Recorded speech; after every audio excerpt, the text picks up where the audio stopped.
The world wants to do much more, and work much more closely with Canada, and we're ready.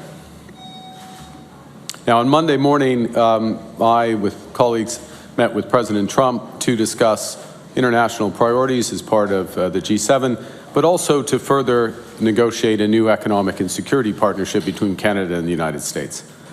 And as we've said repeatedly, we'll take all the time we need to get the best deal for Canada, but no longer. And seeing progress that's been made, President Trump and I agreed to pursue negotiations towards a deal within the coming 30 days. We'll continue these negotiations, of course, in good faith. In parallel, we must reinforce our strength at home and safeguard Canadian workers and businesses from the unjust U.S. tariffs that exist at present. And that's why we're announcing that Canada will be introducing a series of countermeasures to protect Canadian steel and aluminum workers and producers. And there's several, and I'm going to list them.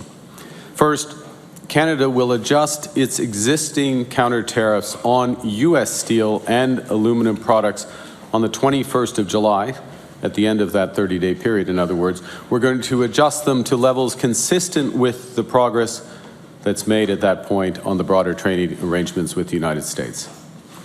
Secondly, we will implement reciprocal procurement rules, ensuring that only Canadian producers and producers from trading partners that provide Canada with tariff-free reciprocal access through trade agreements can compete for federal government procurement of steel and aluminum.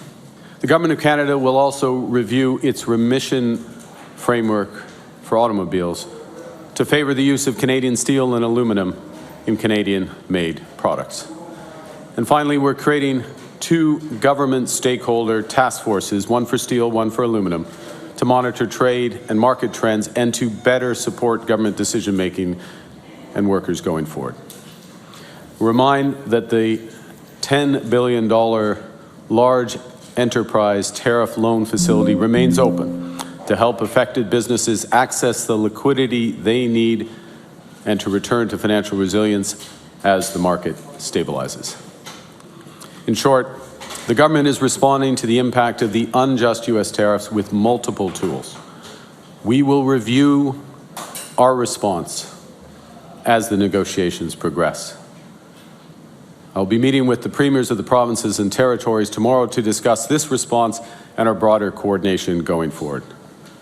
Next week, I will attend the Canada-EU Summit, as well as the NATO Summit, as part of Canada's new government's mission to strengthen and build security and economic partnerships with reliable partners.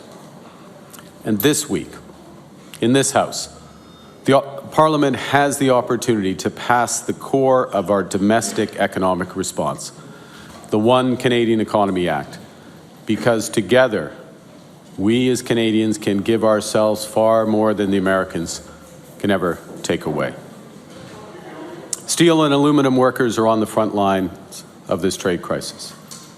These are the workers who will help us build one strong Canadian economy, the strongest economy in the G7.